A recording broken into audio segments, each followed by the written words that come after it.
네, 오늘의 정치권 이슈 살펴봅니다. 민현주 전 의원, 박원석 전 의원 두 분과 함께합니다. 어서 오세요. 안녕하세요.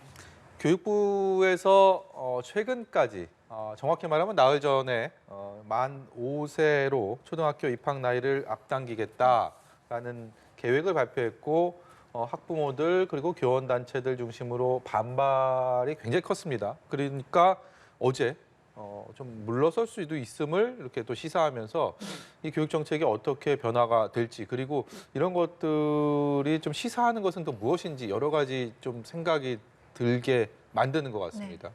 저는 우선 이 만 5세가 입학한다는 그 정책 취지에는 저는 사실은 동의해요. 저도 이제 개인적으로 아이를 키워봤고 이제 교육 시스템을 이제 쭉 저도 이제 경험을 해본 엄마로서 또 이제 한 구성원으로서 예. 다만 이 만 5세가 입학을 한다는 전제는 우리나라 교육 정책, 그러니까 구조와 내용 측면에서 우리나라 교육 정책의 대개혁이 대변혁을 필요로 합니다. 그러니까 지금 만 5세가 되기 위해서 사실 서구 선진국의 일부 국가들에서는 이미 시행하고 있고요. 잘 되는 국가들도 있고 그렇지 않은 국가들도 있는 걸로 알고 네. 있는데요. 그 전제는 무엇이냐면 우리나라 교육이 초등학교 1학년 아이들부터 이렇게 꼿꼿하게 앉아가지고 앞만 보고 수업을 하고 그러니까 받아쓰기 하고 읽기 하고 이런 형식에 갖춰져 있는 이런 교육 시스템이 아니라 네. 정말 아이들의 발달 과정에 맞는 공교육 시스템을 만든다는 걸 의미하거든요. 그러니까 예를 들면 아이들이 교실에서 그냥 누워서 책을 본다거나 선생님들과 대화를 하고 놀이가 다 그 공교육 시스템 안으로 들어가는 거예요. 과연 이런 것들을 다 준비를 하고 교육부가 발표를 했는가? 저는 그게 중요하다고 생각합니다. 그래서 이 관련된 모든 개혁적인 정책들이 다 마련이 되고 그 안이 마련이 된 상황에서 만 5세 취학 연령을 낮추겠다라고 한다면 저는 이건 굉장히 성공적인 길로 갈 수 있다고 보는데요. 교육부 장관이 발표한 내용들을 보면 전혀 준비가 안 된 상황에서 글쎄 왜 이렇게 급하게 발표를 했는지 모르겠지만 무슨 돌파구를 마련하기 위해서인 건지 모르겠지만 그냥 나이가 중요하게 그냥 나가버렸어요.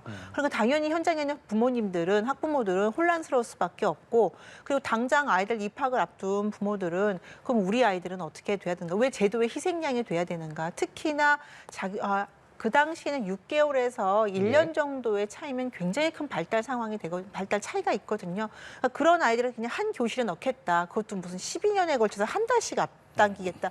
이런 말도 안 되는 정책 발표를 통해서 국민들의 공분을 살 수밖에 없었고 결국에는 뭐 억울할지 어쩔지 모르겠지만 교육부 장관이 책임져야 되는 문제라고 생각합니다. 근데 네. 또 한 가지만 더 말씀드리고 싶은 거는 그러면 이런 설익은 정책을 안을 그냥 발표를 했다면 사과를 하고 하지만 이 취지가 이런 취지가 있었다. 그래서 앞으로 중장기적으로 고민을 하고 토론을 해보겠다라고 하면 되는데요. 현장에 반발이 좀 있으니까 바로 또 취소할 수 있다고 안 할 수 있다고 또 발을 뺐어요. 이렇게 되면 현장에서는 이제 앞으로 교육부에서 어떠한 정책을 내놓더라도 그러니까 혁신이나 개혁이 필요한 교육 정책들이 많거든요. 예. 앞으로 나올 이런 문제들에서 신뢰성을 다 잃기 때문에 한마디로 영이 사라진다, 없어진다라고 봅니다. 그러니까 사실은 이렇게 민감한 교육 정책을 추진하려면 최소한의 어쨌든 공론화는 거치고 또 이해관계자들, 당사자들의 합의를 거쳐야 되는데 이제 그런 과정이 전무했잖아요.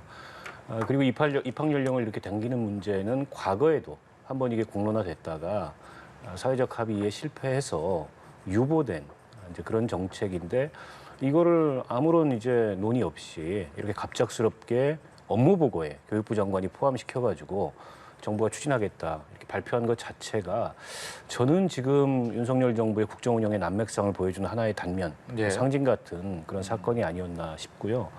결국에는 지금 용두사미가 될 수밖에 없습니다. 이해관계자를 설득도 못 시키고 그리고 정부가 준비된 정책의 면모도 전혀 보이지 못하고 있기 때문에 이 정책은 이미 저는 힘을 잃었다고 보고요. 근데 비단 이 사안만이 아니고 최근에 예를 들자면 뭐 국민 제안을 통해서 정책을 채택하겠다라는 그런 계획을 발표하고 문재인 정부 때 했던 그런 국민 청원이 아닌 국민 제안을 다 공모를 했어요.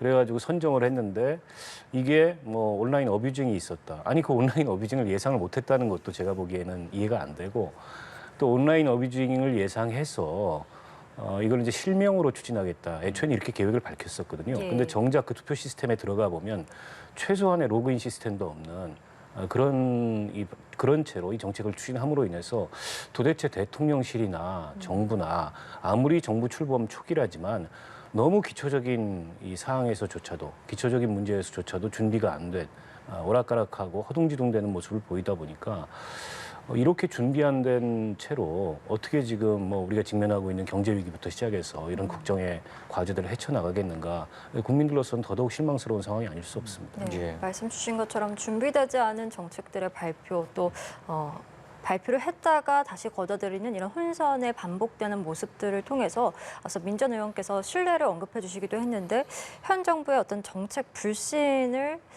일으키고 있다, 뭐 정책 컨트롤 타워에 문제가 있다 이런 이야기들이 계속 나오는 것 같습니다. 이 부분에 대해서는 좀 어떻게 생각하시는지요? 뭐 지난번에 주 52시간 근무제 관련된 논란은 사실은 약간 이제 해프닝 같은 걸로 지나갔기 때문에 저는 그건 중요한 이슈는 아니라고 생각하고요. 이번에 이제 만 5세 입학 이슈가 가장 크게 이제 부각되고 있는 상황인데요. 지금 이 문제는 대통령실의 정책 컨트롤이라기보다는 부처 장관에게 사실은 상당 부분 일임한 부분이 있어요. 그러니까 저는 다른 정책들도 마찬가지라고 봅니다. 네. 이번 윤석열 대통령이 취임하면서 내세웠던 가장 중요한 이슈 중에 중요한 정책 변화 중에 하나가 대통령실을 축소하고 부처 장관들에게 실질적인 권한을 넘겨주겠다. 그러니까 장관들이 열심히 일해서 그 부분들을 책임지고 책임 장관제인 거죠. 한 것을 기대한다라고 했고 실제로 뭐 지난번에 발언에서도 스타 장관을 기대한다. 이제 이런 말씀을 하셨는데 네. 장관들이 그거 부분을 좀 잘 수행해야 되는데 이런 측면에서 미숙한 부분이 있지 않나라는 생각이 들고요. 뭐 교육부뿐만 아니라 다른 지금 정책 다른 부처에서의 아직은 뭐 두드러진 이슈들은 없기 때문에 정책 컨트롤 타워 이슈라기보다는 부처 장관이 현황 파악이라든지 그다음에 그 어떤 정책 새로운 안을 내놨을 때 어떤 절차에 거쳐서 민주적인 절차라든지 어떤 절차에 거쳐서 이것들을 정책화시키느냐, 네. 현실화시키느냐 이 문제에 좀 전문성을 잘 발휘했으면 좋겠다는 생각입니다. 예, 어찌됐든 간에 윤석열 대통령 여름 휴가 기간입니다. 휴식과 국정구상 모두 이렇게 골몰하고 있을 텐데 상황이 저희가 얘기 나눈 것처럼 녹록치가 않습니다. 오늘 오전에는 우상호 민주당 비대위원장 또 강하게 비판의 목소리를 냈는데요. 어떤 얘기했는지 듣고 관련된 얘기 나눠보도록 하겠습니다. 현재 대통령실의 공적 시스템이 완전히 붕괴된 게 아니냐 이런 우려가 있습니다. 조속히 공적 시스템을 재건해야 됩니다. 비서실의 개편이 불가피하다 이렇게 보여집니다. 특히 대통령 주변 인물들이 대형 사고를 치기 전에 특별감찰관 임명 또한 최대한 서둘러야 한다 이렇게 말씀드리겠습니다. 국민들은 이미 대통령에게 충분한 경고를 보냈습니다. 네, 여러 가지 얘기를 했지만 한마디로 압축하면 대통령실의 인적 개편을 요구하는 목소리입니다. 윤석열 대통령 휴가 전까지 지지율이 워낙 고전을 면치 못했기 때문에 뭔가 국면 전환을 위해서라도 그리고 새로운 뭐 변화를 위해서라도 인적 개편의 필요성을 얘기하는 목소리가 높았는데 대통령실에서는 일단 공식적으로 그런 것들 고려하지 않고 있다라고 얘기를 한 상황입니다. 앞으로 어떻게 전개가 될까요? 뭐 대통령께서 결정하실 사항이기 때문에 대통령실에서 참모들이 이에 대해서 뭐 얘기할 게 많지는 않을 거예요. 조금 기다려봐야 될 것 같고 시기적으로 좀 이른 면은 있습니다만 필요하다면 해야죠. 과거에 보면 이제 박근혜 전 대통령, 이명박 전 대통령 같은 경우에도 뭐 6개월, 5개월도 안 돼가지고 비서실장부터 시작해서 예. 전폭적인 대통령실을 교체하는 이제 그런 인사 개편이 있었거든요. 그때에 비해서 지금 위기 상황이 덜한가? 저는 그렇지 않다고 봅니다. 단지 이게 수치상으로 나타나는 대통령 국정 운영에 대한 지지율 문제를 떠나서 앞서 우리가 이 학제 개편 문제를 얘기했듯이 이게 뭔가 좀 손발이 안 맞는 그 시스템이 작동하지 않는 아까 이제 컨트롤 타워 말씀을 하셨는데 컨트롤 타워가 기능을 못하는 게 아니고 아예 없는 이런 모습을 지금 보이고 있거든요. 그런 면에서 봤을 때 국정기조 전환보다 더 중요한 건 국정기조를 빨리 세우는 게 중요할 것 같다. 지금까지 정부가 출범한 지 이제 100일이 다 돼가는데 현 정부의 국정의 중심이 뭔지 사실 국민들이 좀 체감하기가 어려워요. 유독 도드라지는 게 이제 전 정부와의 차별화, 그것도 수사를 통한 차별화인데 그거는 사실은 뭐 이 국민들이 기대하고 또 그걸 통해서 뭔가 민생이 체감할 수 있는 이제 그런 것들이 아니잖아요. 그런 면에서 봤을 때 이번 휴가 기간에 대통령께서 인적 개편을 구상하시는 것도 중요하지만 앞으로 5년 동안 이 정부가 추진해서 달성하고자 하는 과업이 뭔지 그 과업을 위해서 단기, 중기, 장기 이 정책들을 어떻게 가져나갈지 이런 로드맵을 저는 처음으로 돌아가서 다시 세우는 게 무엇보다 중요하다고 생각합니다. 네.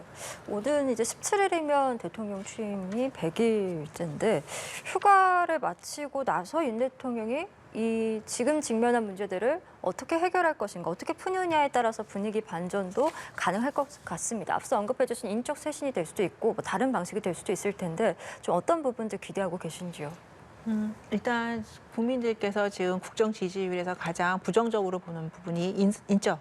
네. 인사 문제였지 않습니까? 그래서 뭐 기존에 있었던 대통령실의 인사를 교체하는지 그 부분은 뭐 대통령의 결단이 필요하지만 네. 분명히 보완은 필요한 부분이 있다라고 생각을 하고요. 그러니까 대통령실의 인적 자원의 보완뿐 아니라 지금 공석인 보건복지부 장관의 공석도 빨리 채워져야 윤석열 대통령이 내세웠던 뭐 연금 개혁이라든지 이런 주요 국정 과제 추진을 할 수 있을 거라고 보고요. 다만 이제 한 가지는 이제 8.15를 기점으로 해서 지금 특사 관련되는 이슈들도 있지 않습니까? 그래서 이런 이명박 전 대통령이라든지 이런 특사 관련 문제가 또 한 번 대통령의 이런 8.15 경축사의 그 무게감을 조금 희석시키지 않을까 그런 좀 우려는 있는데요. 그럼에도 불구하고 대통령 휴가 기간 동안에 분명히 어떻게 하면 대통령실과 각 부처의 부족한 인사 문제를 좀 해소할 것인가 보완할 것인가에 대한 방안이 나오지 않을까. 그래서 이제부터 사실은 이게 8.15 경축사가 어떻게 보면 새로운 취임사가 될 거다라는 사실 기대들도 있습니다. 그래서 이런 기대에 부응하는 윤석열 정부의 정말 국정 과제, 핵심 국정 과제와 비전을 보여주는 경축사가 나오지 않을까 저도 기대해 봅니다. 예. 네. 이런 상황에서요, 언론 보도를 통해서 이미 접하신 분들도 있겠지만, 한남동 외교부 장관 공관 리모델링 공사 마무리되고 이달 안에 윤석열 대통령이 이쪽으로 이제 이동을 해서 여기에 입주를 할 것이다라는 얘기 나왔고, 문제는 이 공사를 영부인 김건희 여사와 관련이 있는 업체에서 했다라는 의혹 제기가 있었고요. 또 한 가지, 한 법사가 대통령과의 친분을 과시하면서 각종 이권 개입의 활동을 하고 있다라는 증권과 사설 정보지도 돌았습니다. 이런 것들 뭐 사실 여부를 떠나서 일단은 지금 대통령실과 여당으로서는 별로 좋지 않은 얘기들임은 분명한 것 같습니다. 어떻게 봐야 되겠습니까? 그렇습니다. 또 다른 악재가 아닐 수 없고요. 어쨌든 그 건진 법사로 알려져 있죠. 예. 그분이 뭐 이게 이제 그 청탁을 알선하고 또 이권에 개입하려고 했다. 이게 이제 사설 정보지에서부터 등장을 했는데 이게 언론 보도로까지 확대가 되고 대통령실에서도 반응을 했어요. 예. 사실이라면 이 조사가 필요하다. 그리고 대기업들의 주의보를 발령을 했습니다. 근데 저는 대기업들의 주의보를 발령한 건 좀 이상한 것 같아요. 그 건진이라는 사람을 단속하는 게 우선이지 뭐 대기업들이 먼저 그 사람에게 접근했을 가능성은 없거든요. 그리고 지금 김건희 여사와 그 관련 있는 업체, 그러니까 전시회에 후원을 한 것으로 알려진 업체가 수의계약으로 이 관저 공사를 맡았다. 대통령실의 해명을 보면 뭐 과거에 전시회에 참여했던 업체인 건 맞는데 네. 후원은 안 했다. 근데 그 변명도 좀 궁색해 보이고요. 그리고 어쨌든 대통령 관저 작은 거긴 하지만 이 공사가 진행되는 과정을 보면 너무 불투명해요. 전부 수의계약으로 진행이 된 데다가 나라장터라고 정부 입찰하는 그 시스템이 있거든요. 네. 거기에 올라온 공지를 보더라도 대통령실이라고 대통령 관저라고 밝히지 않고 땡땡 주택, 소재도 세종시. 이게 뭔가를 좀 감추려고 한 거 아닌가. 이제 이런 의혹을 가질 만한 사안이거든요. 예. 그래서 저는 대통령실이 나서서 필요한 조사를 하는 것도 중요한데 이게 이제 우리 자정 기능에 맡겨달라 이렇게 하기에는 이미 이제 의혹이 많이 커진 것 같아요. 그래서 이거를 제도적으로 관리하고 방치하기 위해서 둔 장치가 특별감찰관입니다. 대통령 측근 친인척. 가뜩이나 선거 때부터 여러 가지 논란이 있었는데 네. 이런 논란들이 정말 구체적인 어떤 의혹이나 사건으로 확대되기 전에 저는 특별감찰관 임명해서 시스템으로 이걸 관리하고 이 제어하는 그런 장치를 빨리 만드시는 게 국민들한테도 안정감을 주고 신뢰를 줄 수 있을 것 같고요. 예. 지난 정부에서 특별감찰관을 임명을 안 했거든요. 네. 그에 대해서 국민의힘이 굉장히 많이 비판을 했어요. 윤석열 대통령이 이제 법과 원칙을 중시하시니까 법에 따라서 또 원칙에 따라서 대통령 친인척과 측근을 관리하기 위해서 둔 제도인 특별감찰관을 빨리 임명하고 활용하셨으면 좋겠다 이런 생각입니다. 예, 또 다른 악재임은 분명하다. 이처럼 어려운 상황에 직면한 이 윤 대통령을 가장 가까이서 도와야 할 집권 여당. 집권 여당은 또 여당대로 어려움을 겪고 있는데요. 국민의힘 지도부는 비대위 띄우기에 속도를 내고 있지만 그 성격 그리고 전당대회 시기를 놓고는 당내 이견이 갈리고 있는 상황입니다. 먼저 김기현 의원의 목소리 듣고 대담 이어가도록 하겠습니다. 비대위를 장기화시키는 것은 우리 스스로 계속 비상사태에서 벗어나지 않고 있다는 것을 자인하는 것과 비슷한 거죠. 특히 집권 여당이 대통령 임기 초반입니다. 예. 대통령 임기 초반에 비대위를 구성하는 것 자체도 참 이게 의의가 없는 일입니다. 임시 관리형 비대위가 된다. 예. 그렇게 만약에 판단한다면 당내 인사를 하는 것도 절차의 신속한 진행을 위해서 바람직할 수 있겠다는 생각을 합니다. 네, 국민의힘의 미래는 어떻게 될 것인가 며칠째 계속 얘기들이 나오고 있고요. 오늘 오전에 큰 줄기의 가닥은 잡았습니다. 상임전국위원회 5일날 개최하고 전국위원회 9일날 개최해서 비대위로 간다. 뭐 이런 정도. 그래서 다음 주쯤이면 좀 윤곽이 대략 드러날 것이다라는 얘기들이 오전까지 나왔던 상황이고요. 오후 들어서는 새로운 국면의 또 얘기들이 나오고 있습니다. 이준석 대표는 서병수 전국위원장의 얘기를 들으면 최고위가 비대위 출범하면 당연히 해산이 되고 이준석 대표에 돌아올 곳은 없다. 그야말로 자동 해임이다라고 얘기를 했고 그러자 이준석 대표는 당이 비상 상황이 아니다. 나를 막기 위해서 하고 있는 거다라고 반발을 했고 조금 전에 하태경 의원은 이 복귀가 안 된다, 불가다라는 서병수 의원의 이 해석은 오류가 있다라고 하면서 당내 내분이 그야말로 어떻게 뭐 말로 형언할 수가 없을 정도로 심각한 상황인 것 같습니다. 네. 저는 사실 좀 한 발 늦은 제 발언이지만 이 모든 상황을 정치적으로 해결하지 못하고 이렇게 법적 다툼, 뭐 해석 이 문제까지 온 거에서 굉장히 유감스럽게 생각을 하고요. 아마 오늘 오후 이른 오후에 당 기조국에서 이제 해석을 했는데 유권 해석을 했는데 이 지금의 상황은 지도 체제의 궐이다. 그렇기 때문에 새 지도부가 비대위로 가게 되고 새 지도부가 되는 것은 새로운 임기 2년으로 시작하는 것이다라고 이제 해석을 해서 서병수 의원에게 중앙위원이죠. 위원장에게 이제 보고를 한 걸로 나오고 있어요. 그 서병수 위원장도 그거에 따르면 그 안에 따르면 지금의 이제 비상 상황이라는 점 하나. 그러니까 물론 상임 전국위에서 그걸 승인이 받아야 됩니다. 지금 상황이 비상 상황이냐, 지금 최고위원들이 다 사퇴를 하고 이런 상황들이 비상 상황이냐에 대한 해석 먼저 의결이 있어야 되고요. 그렇다라고 한다면 전국위에서 비대위를 꾸리고 그 비대위에서 나오는 그 다음에 전당대회 통한 당 대표는 2년으로 간다라는 게 이제 순리가 되는 거죠. 서병수 의원 같은 경우는 그 차원에서 이제 이야기를 해서 이런 상황이 된다면 이준석 대표는 당 대표를 이제 잃게 된다. 그리고 복귀는 어려워진다라고 얘기하는 것 같아요. 근데 말씀하신 대로 이제 뭐 하태경 의원이나 이제 조혜진 의원 같은 경우에는 이건 해석하기 나름이다.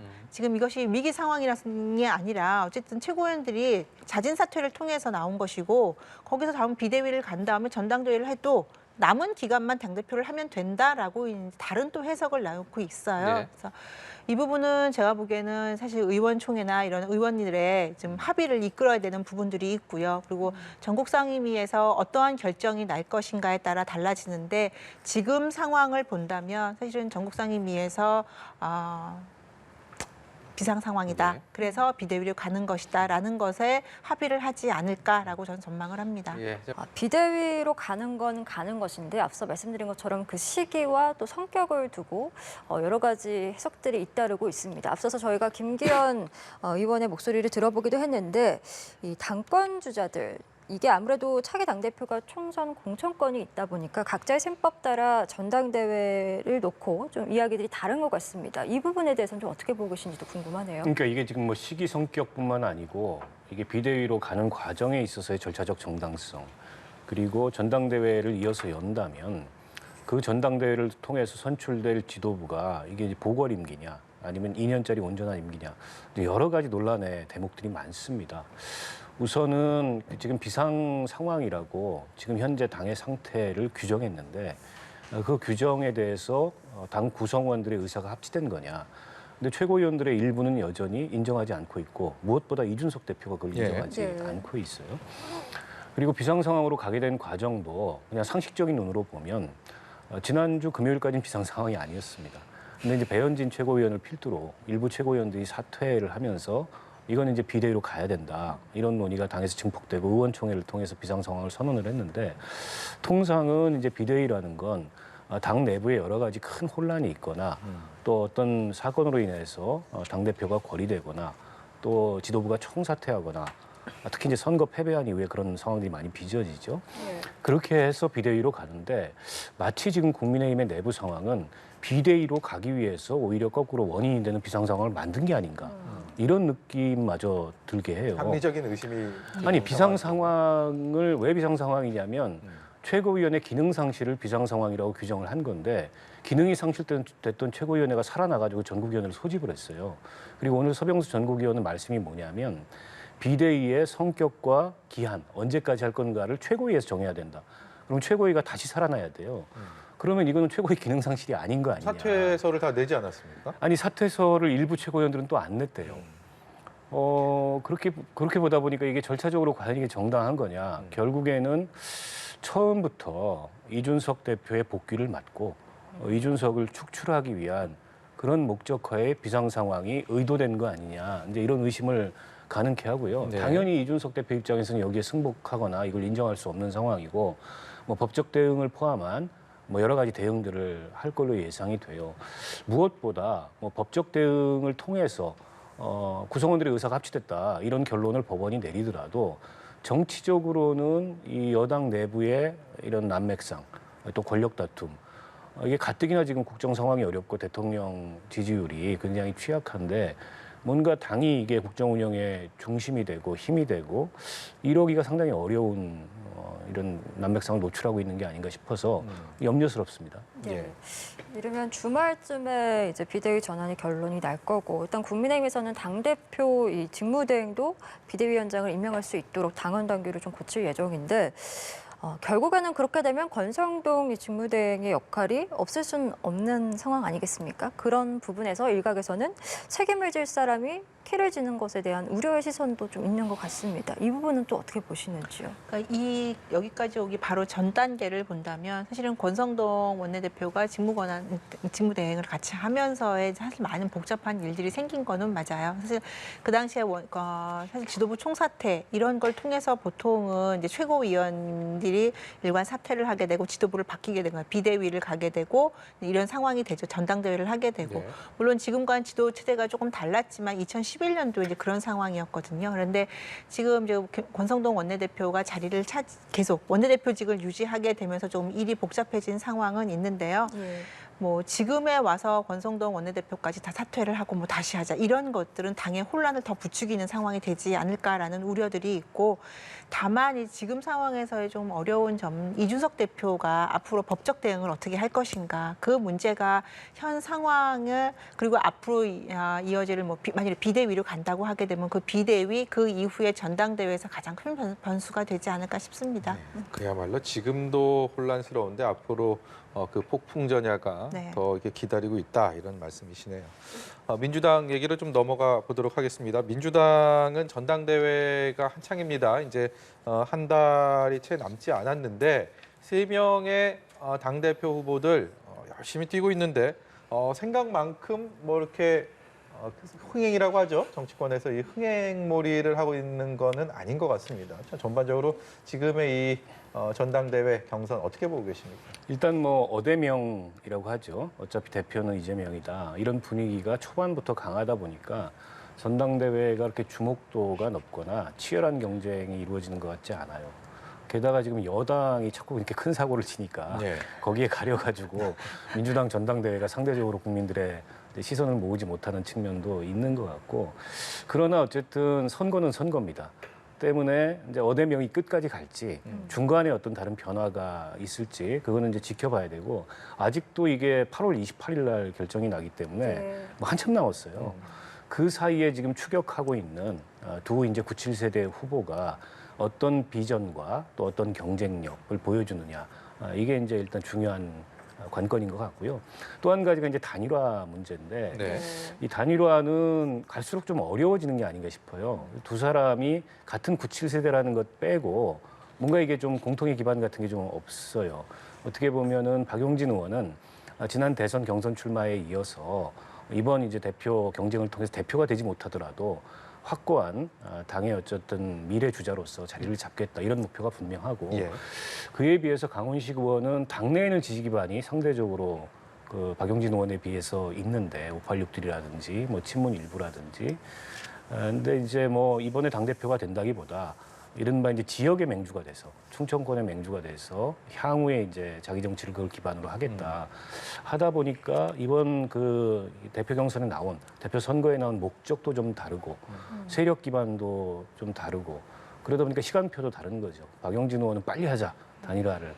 근데 이제 강훈식 의원은 인지도도 좀 높여야 되겠고 비전도 좀 알려야 되겠고 예. 꼭 단일화를 뭐 반명 이런 기치로 해야 되냐. 이런 차이들이 있어서 어제 우상호 비대위원장 얘기를 들어보니까 안 될 것 같고 바람직하지도 않다. 비대위원장이 그렇게 얘기하시는 걸 봐서 예. 당내에서 기대가 없는 것 같아요. 그래서 이제 뭐 결국에는 어대명 아니냐라는 관측들이 나오지만 저는 이재명 의원이 당대표가 되더라도 이재명 의원은 어떤 비전으로 지금 거대 여당을 이끌 건지가 좀 더 분명하게 예. 지지자들이나 국민들한테 제시돼야 되고 두 경쟁자는 차세대 주자로서 차별화된 이재명 의원과는 차별화된 그런 참신한 비전을 보이는 게 앞으로 남은 전당대회 흥행에 가장 중요한 변수가 아닌가 싶습니다. 예, 알겠습니다. 저희 오늘 두 분 말씀은 여기까지 듣도록 하겠습니다. 민현주 전 의원, 박원석 전 의원과 함께했습니다. 오늘 말씀 고맙습니다. 고맙습니다.